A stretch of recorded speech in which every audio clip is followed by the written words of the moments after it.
The woods had a way of swallowing secrets, of letting the wind carry whispers that no one dared listen to.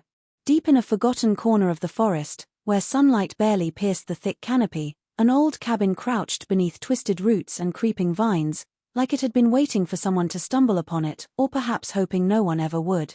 The air smelled of damp earth and decay, but beneath that, something sweeter, more human, lingered, an odor that unsettled more than it explained. When the hiker first saw the cabin, it seemed abandoned, frozen in time, its windows dark and opaque. But faint movements, the soft shuffle of bare feet across worn wooden floors, betrayed life inside. Locals had whispered for years about a woman who lived alone in the forest, about shadows that moved strangely, about cries that carried on the wind. No one had seen her in decades, and yet the rumors persisted, thick and uneasy, like the mist that hung over the creek at dawn. Inside, the cabin was a chaotic jumble of things accumulated over generations: torn curtains, brittle photographs, and scraps of journals with ink smudged as though someone had written them in panic. And in a corner, hidden beneath layers of blankets, lay a newborn. The discovery hit like a thunderclap. The woman had been pregnant, and no one had known. The child's presence alone was jarring, strange features twisting its tiny face in ways that spoke of a lineage hidden, locked away from the world. As the hiker's pulse raced and the first screams pierced the air, it became clear that this was more than just isolation. It was a secret the woods had nurtured, a story generations deep, stitched together by fear, silence, and something darker. The forest seemed to watch, patient and knowing, while outside, the world remained oblivious to the life and the horror breathing quietly in the shadows. No one would ever speak of it openly, not entirely, not the way it deserved. And yet the child's cries carried through the trees, a haunting note that something unimaginable had survived, thriving, in the silence of the American wilderness. The first key point revolves around the *** discovery of the hidden cabin ***, a moment that sets the entire story into motion and establishes the chilling atmosphere that will dominate the narrative. Deep in the forest, where the sunlight struggles to pierce the dense canopy, a hiker ventures further than most would dare, drawn by the silence and the isolation of the untraveled paths. The forest floor is thick with fallen leaves, tangled roots, and moss-covered stones, each step accompanied by a faint rustling that seems to echo unnervingly through the towering trees. The hiker's curiosity grows as the forest becomes increasingly wild, the air heavier with an almost tangible stillness, as if the woods themselves are holding their breath, waiting to reveal something long hidden. Eventually, through a dense thicket of brambles and creeping vines, a structure emerges almost by accident. At first, it seems like an overgrown ruin, swallowed by time and nature, its roof sagging, its wooden walls warped and weathered by years of neglect. Yet, there is something purposeful about its design, something that suggests it was meant to endure in spite of the elements, as though the builder intended to hide it in plain sight while still maintaining a life within. The cabin is partially camouflaged, the exterior blending seamlessly with the surrounding woods, moss climbing its walls and ivy threading through the gaps in the decaying timber. The windows are darkened, almost black, reflecting the forest outside and preventing any view of the interior. The hiker pauses at the threshold, noticing subtle signs that hint at recent activity: broken twigs near the entrance, a faint footprint pressed into the muddy ground, and the smell of something faintly human lingering in the air. The sense of being observed begins to creep in, a shiver running down the spine as the hiker realizes this place, while hidden and isolated, may not be entirely abandoned. Every instinct tells them to leave, but curiosity wins over caution. As the hiker steps closer, the sound of movement from within, a soft scuffling, almost imperceptible but undeniably there, catches their attention. The forest around the cabin seems to react, the wind whispering through the trees with a sudden urgency, as if aware that its secret is about to be disturbed. The hidden cabin, long forgotten by the world and deliberately concealed by someone with intimate knowledge of the woods, stands as a silent witness to generations of isolation, waiting for someone to uncover what has been protected and concealed for decades, a place where life, secrets, and darkness have intertwined in ways that defy the ordinary understanding of time and human habitation. The second key point centers on the *** first whisper of mystery ***, the subtle yet undeniable signs that life and secrets persisted within the hidden cabin, even when it appeared abandoned. After the initial discovery, The hiker's curiosity transforms into a mixture of awe and unease, as the cabin's outward stillness begins to betray hints of movement inside. At first, the signs are almost imperceptible. A shadow flits across a window pane, too deliberate to be a trick of the wind, the faint scrape of a foot against the wooden floor, muted but deliberate, the quiet exhalation of breath that does not belong to the forest itself. Each sound and motion is fragmentary, teasing the hiker with the suggestion of life, but never revealing its source, as though the cabin itself is testing the boundaries between curiosity and intrusion. The air around the cabin feels charged, heavy with the weight of unseen eyes, and the hiker senses the forest's silence is no longer benign. Even the birds, normally abundant and noisy in this secluded corner, have gone quiet, their absence amplifying the unnerving presence of something hidden just beyond the threshold. The hiker's steps slow, a sense of dread mingling with fascination, knowing that whatever exists here does not want to be discovered but cannot entirely hide. Moments pass with an almost unbearable tension, punctuated by tiny, inexplicable signs.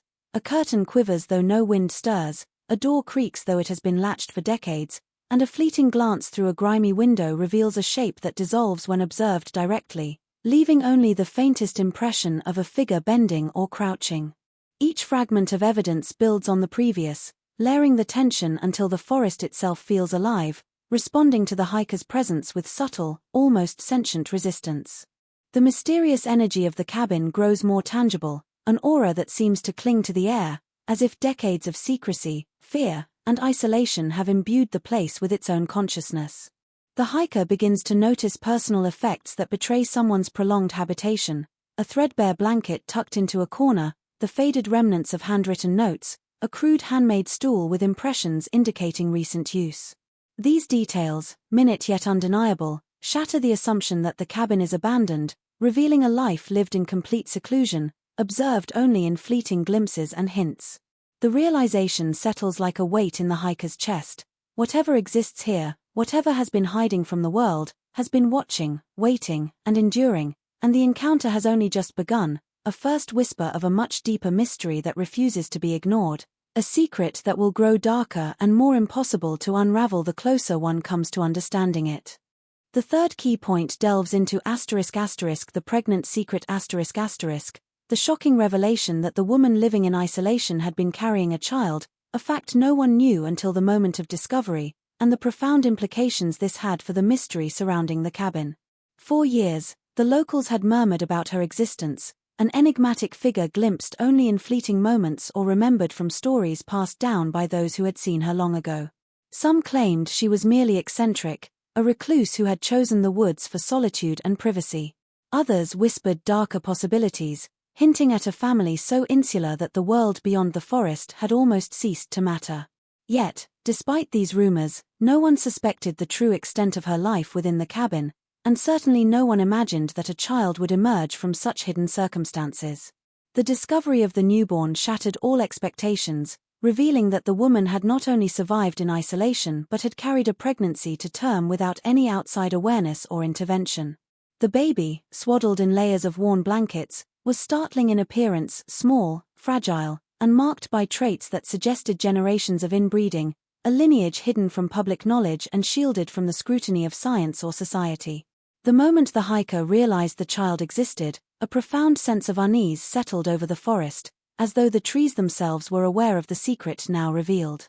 Questions immediately surfaced. How had no one noticed her condition over the months or years? How had the pregnancy gone entirely undetected, even in a community that prided itself on knowing its neighbors? As investigators began to piece together the fragments of her life, it became clear that the woman had mastered the art of invisibility, moving through the forest and managing her existence in ways that left almost no trace beyond the occasional footprint or the faint smell of cooking fires. Every detail, from the arrangement of her cabin to the carefully preserved journals tucked in drawers, suggested a life meticulously controlled, a deliberate shielding of personal and familial information from the outside world. The revelation of her pregnancy did more than shock, it reframed the entire understanding of the isolation itself, transforming it from mere eccentricity into a deliberate act of secrecy with consequences far beyond what anyone could have imagined. This secret child, born in the shadows of the forest and nurtured in absolute secrecy, would become the focal point of a story that challenged notions of morality, heredity, and human resilience, a living testament to the hidden lives that could persist undisturbed for generations, yet carry within them the echoes of unspeakable truths that the world had never been meant to witness. The fourth key point revolves around the *** signs of inbreeding ***, the disturbing realization that the lineage within the cabin was not just isolated but genetically intertwined in ways that produced consequences both visible and subtle. As investigators and observers began to examine the child and the sparse records left behind, small but unmistakable patterns emerged: facial features that repeated across generations, physical traits that seemed to echo ancestors long dead, and health anomalies that were consistent with prolonged familial interrelation. Every photograph discovered, every worn document or faded journal page, became a puzzle piece revealing a genealogy that defied conventional norms, hinting at a family deliberately or inadvertently sustaining itself within a closed system. The implications were unsettling, not merely because of the medical or biological outcomes, but because they painted a portrait of human life operating outside society's moral and social frameworks. The cabin itself bore silent testimony to this lineage. The furnishings and belongings, seemingly ordinary, carried subtle marks of adaptation to the constraints of a family that had lived within the same walls for decades, each generation inheriting the physical and psychological traits of those who came before. Even the child, small and fragile, bore traits that immediately provoked unease, reflecting both the isolation of the environment and the intense genetic history that had shaped every member of this hidden family. Letters and journals hinted at an awareness, or at least an acceptance, of these familial patterns. The woman had recorded names, dates, and events in a meticulous manner, almost as if cataloguing the continuity of her family's existence and the traits passed down through generations. Beyond the physical signs, the psychological implications became apparent. The behavior, the timidity, the hyper-awareness of the cabin's inhabitants suggested a social structure confined entirely within itself, a microcosm in which external norms held no sway. As more evidence was uncovered, the forest surrounding the cabin seemed to take on a symbolic significance, not merely a backdrop for isolation but a cocoon that had nurtured this lineage, allowing it to flourish, in a twisted sense, away from the scrutiny of the world. The more investigators unraveled, the clearer it became that this was not simply a story of a hidden woman or a secret child, but the story of a family whose very bloodlines had become an instrument of secrecy, creating a living, breathing archive of inbreeding that carried both the weight of biology and the psychological imprint of centuries of self-contained existence. The signs were everywhere, in faces, in behaviors, in the careful arrangement of the cabin, but they pointed to a larger, more disturbing truth: that this family had survived and perpetuated itself in ways society could barely comprehend, a lineage whose secrets were deeply entwined with the shadows of the forest and the silence of the world outside. The fifth key point centers on the *** sudden birth ***, an event that transforms the eerie isolation of the cabin into an immediate, undeniable confrontation with life and its consequences, and which amplifies the horror and mystery surrounding the hidden family. The discovery of the newborn came as a shock, not only to the hiker who had stumbled upon the cabin but to anyone who would later learn of it, because no one had any knowledge that the woman had been pregnant. The child's existence was a revelation in its purest, most disorienting form, exposing the hidden continuity of life within this secluded world and forcing outsiders to grapple with the unsettling reality that entire generations had survived in near-complete secrecy. Wrapped in a bundle of threadbare blankets and tucked into a corner of the cabin, the infant appeared both fragile and defiant, a tiny embodiment of the hidden history that had been meticulously preserved behind the cabin walls. Its appearance carried subtle but unmistakable signs of a lineage shaped by inbreeding, features that echoed ancestors, unusual expressions that seemed almost preternatural, and a vulnerability that spoke to both genetic fragility and the harshness of isolation. The realization that this child had been carried to term without medical assistance or observation added to the mounting tension, highlighting the woman's resourcefulness, resilience, and perhaps a degree of desperation. Every detail of the birth, from the way the blankets were layered to the faint traces of herbs or crude remedies nearby, suggested an intimate knowledge of survival and self-sufficiency, a preparation that had been concealed with deliberate care. Beyond the immediate shock of the child's presence, there was an intangible weight to the moment, a sense that the birth had disrupted the long-standing equilibrium of the forest, breaking the silence in a way that demanded attention. The hiker, initially frozen with a mixture of fear and fascination, understood instinctively that the child represented far more than an isolated life. It was the living proof of generations hidden from the world, a physical manifestation of secrets that had been guarded, preserved, and concealed with extraordinary determination. The suddenness of the birth intensified the sense of unease, as though the forest itself had conspired to shield this moment until it could no longer remain hidden. It raised questions that were impossible to answer immediately. How long had the pregnancy been ongoing? How had no one in the surrounding areas noticed? And what would be the implications for the child, given the genetic and social context into which it had been born? The presence of the newborn transformed the cabin from a forgotten relic into a locus of horror, mystery, and unspoken history, a single event that illuminated decades of secrecy while casting long, disturbing shadows over the lives that had nurtured it and the world that had been kept entirely unaware. The sixth key point focuses on ***, the family tree unraveling ***, the painstaking uncovering of a lineage that reveals decades of secrecy, insularity, and disturbing patterns that had persisted largely hidden from the outside world.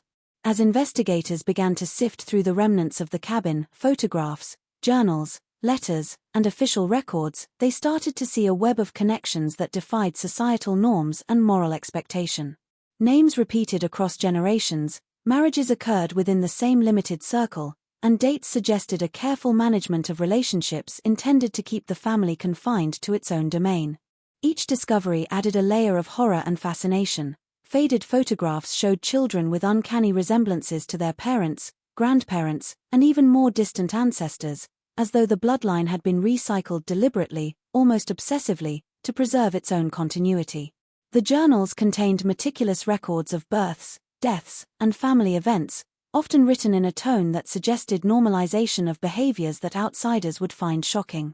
As the investigators pieced together this sprawling, tangled genealogy, the cabin itself seemed to reflect the family's obsession with lineage, with walls lined with faded portraits, shelves stacked with artifacts chronicling generations, and spaces carefully maintained to house multiple lives in close quarters. Every scrap of evidence reinforced the sense that the family had existed almost entirely outside the social and legal frameworks of the wider community, a self-contained world with its own rules, rituals, and hierarchies. Beyond the physical evidence, the psychological dimensions became apparent. The inhabitants had grown up with limited exposure to the outside world, learning patterns of behavior, belief, and survival from a closed system that had evolved over decades. The unraveling of the family tree also shed light on why certain physical and behavioral traits persisted, linking the genetic anomalies of the newborn and other family members to deliberate or unavoidable interconnections that had been maintained for generations. Each revelation heightened the tension, forcing those studying the lineage to confront the ethical, biological, and human consequences of isolation taken to extremes. The more they uncovered, the more it became clear that this family had not simply hidden from society, they had created a parallel existence, governed by its own logic, history, and fears, a lineage carefully preserved yet increasingly fragile. The forest and the cabin were not merely settings but active participants in this preservation, shielding secrets that the outside world had been too distant or too oblivious to notice. The child discovered in the fifth key point was not just an individual but a continuation of this meticulously guarded lineage, embodying both the resilience and the disturbing consequences of generations of inbreeding, secrecy, and survival within a self-imposed isolation that would take years, if ever, to fully comprehend. The seventh key point revolves around ***, a sinister protector ***, an unseen force or individual whose presence casts a shadow over the unraveling mystery and heightens the tension surrounding the hidden family. From the earliest moments of discovery, it becomes apparent that someone or something is watching, observing every intrusion into the secluded world of the cabin. The hiker's initial encounters, subtle movements in the shadows and faint signs of surveillance, suggest a presence that is not merely passive but actively protective, willing to intervene if the fragile veil of secrecy is threatened. As investigators attempt to piece together the lineage and understand the history of the inbred family, evidence emerges that points to this figure's interventions: footprints that appear and vanish unexpectedly, rearranged objects signaling recent activity, and faint signs that someone has been monitoring the investigators' movements through the forest. The protector's motives are ambiguous. a complex mix of loyalty, fear, and an almost obsessive desire to maintain the family's isolation. At times, the interventions are subtle: a door left slightly ajar, a note slipped under a loose floorboard, an object moved to signal a warning, but they carry an unmistakable message. This world has rules, and outsiders are not meant to interfere. The psychological impact of this presence is profound, creating an environment where curiosity and fear intertwine, and every decision feels fraught with danger. The forest itself becomes an accomplice, concealing the protector's actions, masking their approach, and amplifying the sense that the cabin is never truly empty. As investigators dig deeper into the family history, they begin to sense a deliberate orchestration behind the secrecy, suggesting that the protector has long been guarding not only the physical space of the cabin but also the stories, the records, and the lineage itself. Even as photographs, journals, and personal artifacts are catalogued, each discovery seems shadowed by a silent observer, a presence that transforms the process of investigation into a careful negotiation with an unseen power. The child, the most recent embodiment of the family's survival, becomes the focal point of this protection, a symbol of the lengths to which the guardian will go to preserve what the world has never known. Threats are implied rather than direct, subtle enough to create paranoia and unease, yet tangible enough to influence behavior, ensuring that the secrecy of the family remains intact despite the intrusion of outsiders. The revelation of this protector complicates the narrative, transforming it from a story of hidden lineage and genetic anomaly into a tense psychological landscape, where the observers are themselves being observed, and every step closer to the truth risks triggering forces that may be far more dangerous than the isolated family they are attempting to understand.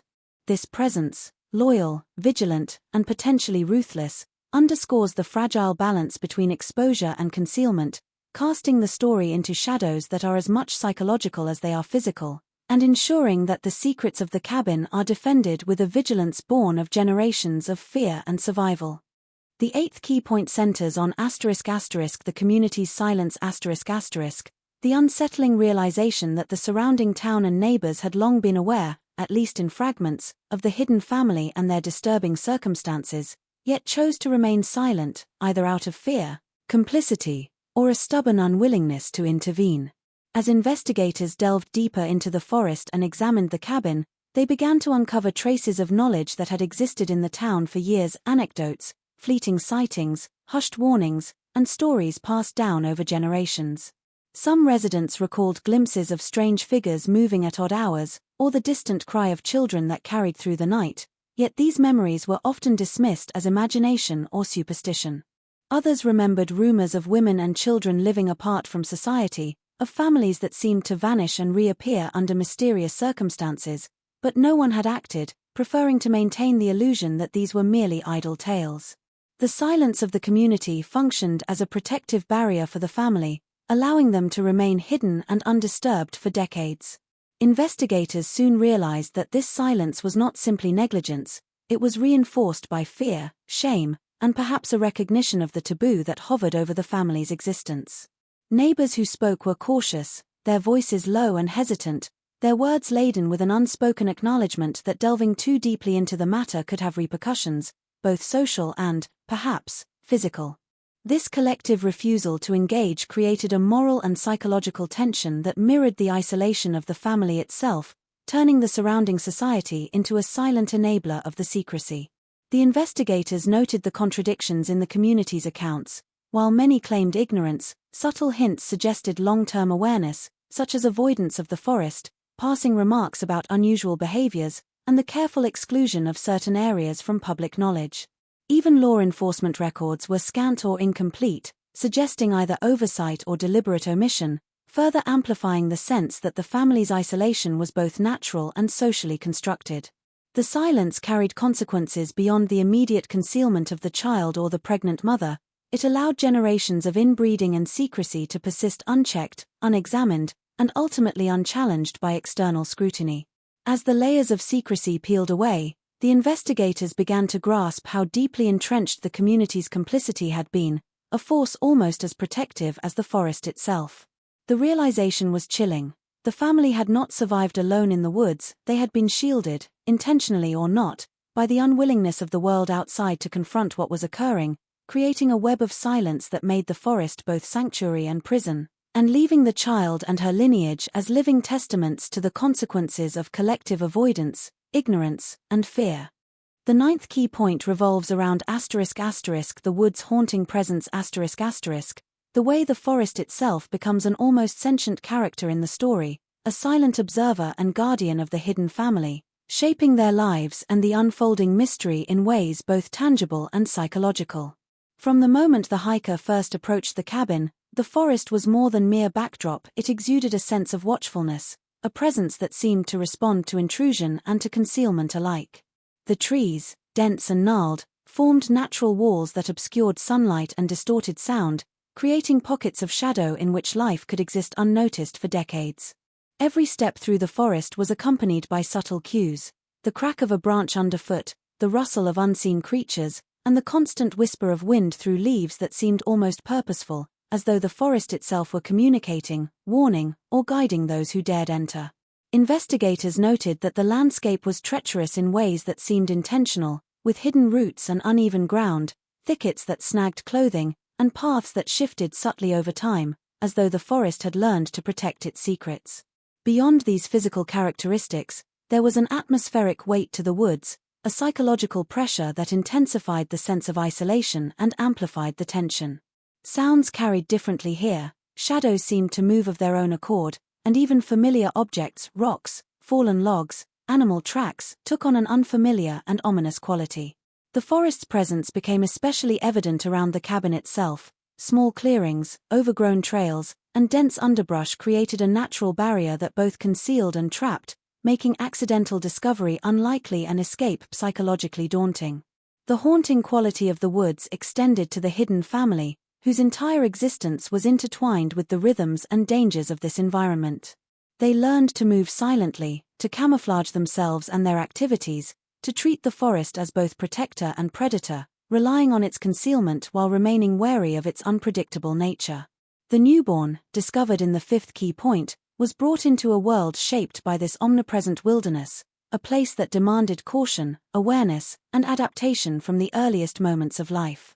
Even outsiders were affected. The forest seemed to distort perception, instill unease, and amplify fear, reinforcing the sense that those who entered were intruding on a space that was not theirs to navigate. As the investigation deepened, it became increasingly clear that the forest had played a crucial role in the family's isolation and survival, serving as both barrier and witness, protector and silent judge.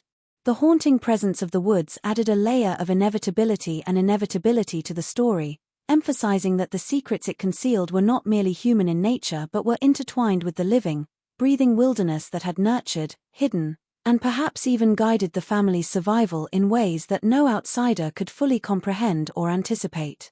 The 10th key point revolves around the unanswered question the lingering uncertainty that persists even after the shocking revelations of the cabin, the family, and the newborn, leaving the mystery incomplete and haunting. Despite uncovering the child, tracing the lineage, and observing the signs of isolation and inbreeding, investigators and observers are confronted with a series of profound uncertainties that refuse easy explanation. How had a family managed to remain entirely hidden for so long in a country as populated and monitored as the United States? The records, journals, and artifacts hinted at decades of secrecy, meticulous planning, and an intimate understanding of the forest, but they could not explain the totality of the family's ability to evade notice.